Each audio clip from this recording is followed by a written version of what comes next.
आप सबको जय मसीह की। इस सुबह के समय हम एक वचन अध्ययन करेंगे जो पहले इतिहास के 29वें अध्याय के वचन 14 से है। मैं क्या हूँ और मेरी प्रजा क्या है कि हमको इस रीति से अपनी इच्छा से तुझे भेंट देने की शक्ति मिली। तुझी से तो सब कुछ मिलता है और हमने तेरे हाथ से पाकर तुझे दिया है। एक प्रचारक हमेशा प्रति भोर को उनके कलीसिया में होने वाले आराधना में अपने दोनों छोटे बेटों को ले जाया करते थे। उस कलीसिया में आने वाले एक बुजुर्ग व्यक्ति प्रतिदिन उन दोनों बच्चों के लिए बन लेकर आया करते थे। जैसे ही आराधना समाप्त होती थी, उस बन के 2 टुकड़े करके दोनों बच्चों को सही सामान देते थे। एक एतवार के दिन बुजुर्ग व्यक्ति ने देखा कि उन दोनों बच्चों में से एक बच्चे ने बहुत सारे बिस्किट रखे थे अपने पास। फौरन वो बुजुर्ग व्यक्ति उस बच्चे के पास गए और कहने लगे, तुम्हारे पास इतने सारे बिस्किट्स है, उनमें से कुछ मुझे दो ना। बच्चे ने फौरन अपने स्नैक्स बॉक्स के अंदर हाथ डाला और एक बिस्किट बाहर निकाला, उसे तोड़कर आधा हिस्सा बुजुर्ग व्यक्ति को दिया। क्योंकि बच्चे के पास बहुत सारे बिस्किट्स थे, इसीलिए बुजुर्ग व्यक्ति को लगा था कि शायद वो बहुत सारे बिस्किट देगा, लेकिन बच्चे को खुले दिल से देने का बिल्कुल भी मन नहीं था। जी हाँ प्रिय परमेश्वर के लोगों, बिल्कुल इसी तरीके से प्रतिदिन हम परमेश्वर से अनगिनत आशीषों को प्राप्त करते हैं, लेकिन कभी भी हमारा मन नहीं करता कि हम परमेश्वर को कुछ दें। हमें परमेश्वर के लिए और उनकी सेवकाई के लिए खुले दिल से देना चाहिए। अगर हमें आशीष प्राप्त करना है तो उसका यही एक रास्ता है। अगर हम परमेश्वर की की हुई भलाइयों को गिनकर देखें तो हम उसका हिसाब ही नहीं लगा सकते। हमें खाने के लिए खाना, रहने के लिए जगह और पहनने के लिए कपड़ा करके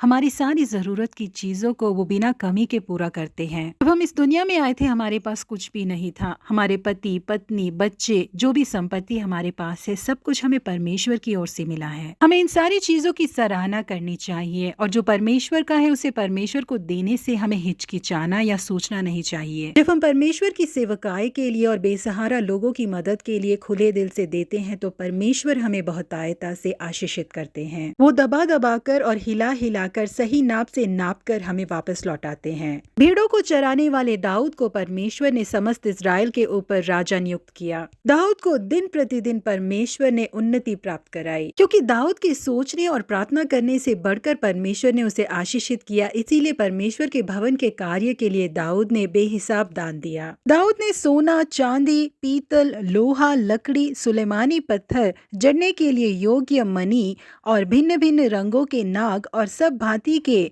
मणि और बहुत सा संगमरमर इकट्ठा किया था। इसके अलावा उनका अपना जो सोना और चांदी था उसे भी परमेश्वर के भवन के लिए उन्होंने खुले दिल से दान में दिया। उन्हें देता हुआ देखकर पूरा इज़राइल ही परमेश्वर के लिए खुले दिल से भेंट देने लगा। उसके बाद दाऊद ने कहा कि मैं क्या हूँ और मेरी प्रजा क्या है कि हमको इस रीति से अपनी इच्छा से तुझे भेंट देने की शक्ति मिली। तुझी से तो सब कुछ मिलता है और हमने तेरे हाथ से पाकर तुझे दिया है। जी हाँ प्रिय परमेश्वर के लोगों, जो परमेश्वर हमें हर एक आशीष बेहिसाब देते हैं, उस परमेश्वर को हमें भी बेहिसाब देना आना चाहिए। उनकी सेवकाई के लिए हमें सोच कर या हिसाब देखकर नहीं देना चाहिए। अगर हम बेहिसाब देते हैं तो परमेश्वर और अधिक आशीषों को प्राप्त करने के लिए हमारी मदद करेंगे। जी हाँ प्रिय परमेश्वर के लोगों, हम जो परमेश्वर को देते हैं वो हमने परमेश्वर के हाथों से ही पाया है। इसीलिए हम बेहिसाब दे और अधिक आशीषों को प्राप्त करें। प्रभु आप सबों को आशीषित करे। Have a blessed day.